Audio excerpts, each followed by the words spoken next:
చిట్టీల పేరుతో జరుగుతున్న మోసాలు ఇటీవల కాలంలో ఎక్కువయ్యాయి.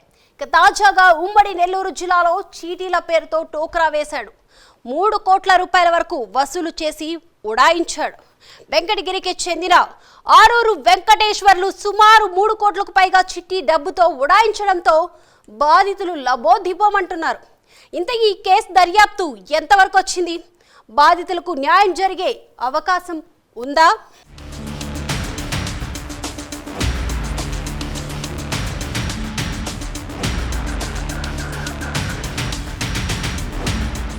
అనధికార చిట్టీల మోసాలు నిత్యం ఎక్కడో ఒక చోట కొనసాగుతూనే ఉన్నాయి.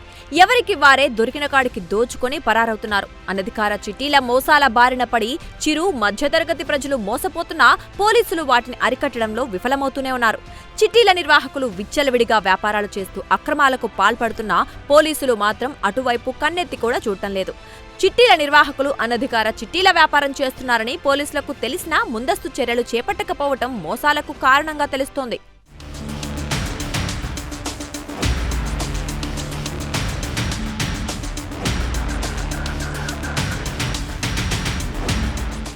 ఈ క్రమంలోనే ఉమ్మడి నెల్లూరు జిల్లా వెంకటగిరి పట్టణంలో వెలుగులోకి వచ్చిన చిట్టీల మోసం కలకలం రేపుతోంది. వెంకటగిరి పట్టణం 4వ వార్డు సాలె కాలనీకి చెందిన ఆరూరు వెంకటేశ్వర్లు ఆ ప్రాంతంలో చాలా కాలంగా చిట్టీల వ్యాపారం చేస్తున్నాడు. అందరితో మంచిగా ఉండేవాడు. అందరినీ నమ్మించాడు. నమ్మిన వారందరినీ నట్టేట ముంచాడు. కోట్లాది రూపాయలు జమ కాగానే చడీ చప్పుడు లేకుండా పరారయ్యాడు. 3 కోట్లు తమ వద్ద కాజేసి పరారయ్యాడని బాధితులు లబోదిబోమంటున్నారు. పోలీసులను ఆశ్రయించారు. వెంకటేశ్వర్లు గత 10 ఏళ్లుగా చిట్టీల వ్యాపారం చేస్తున్నాడు. ఎటువంటి బ్యాడ్ రిమార్క్ రాకుండా వ్యవహరించాడు. 10 ఏళ్ల పాటు ఎంతో నమ్మకంగా ఉన్న ఆ వ్యక్తి ఒక్కసారిగా ఎవ్వరికీ కనిపించకుండా మాయమయ్యాడు.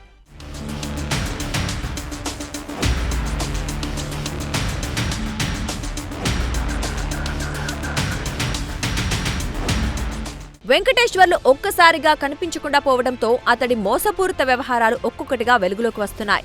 చిట్టీల వ్యాపారం చేస్తూనే వడ్డీ వ్యాపారం కూడా చేసేవాడు. అధిక వడ్డీ ఆశ చూపేవాడు. అధిక వడ్డీ ఇస్తానని ఆశ చూపడంతో కస్టమర్లు కూడా ఆశపడి చిట్టీలు పాడి వెంకటేశ్వర్లకే వడ్డీకిచ్చేవారు. అయితే ఇటీవల కాలంలో పాడిన చిట్టీల డబ్బులు ఇవ్వటం ఆలస్యం చేస్తూ వస్తున్నాడు. వడ్డీలు సైతం చెల్లించడం ఆపేశాడు.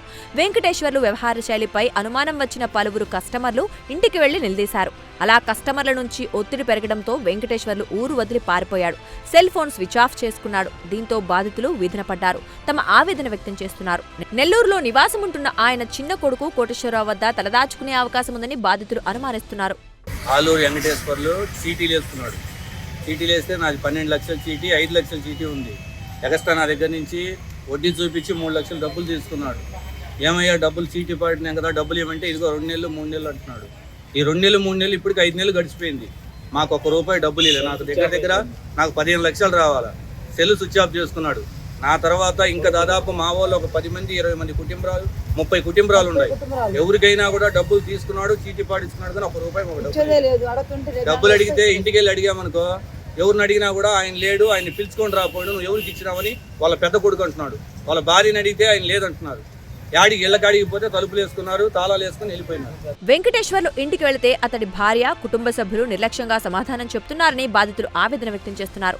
దీంతో వారు తాము మోసపోయామని గ్రహించి పోలీసులను ఆశ్రయించారు. పోలీసులు కేసు నమోదు చేసి దర్యాప్తు చేస్తున్నారు.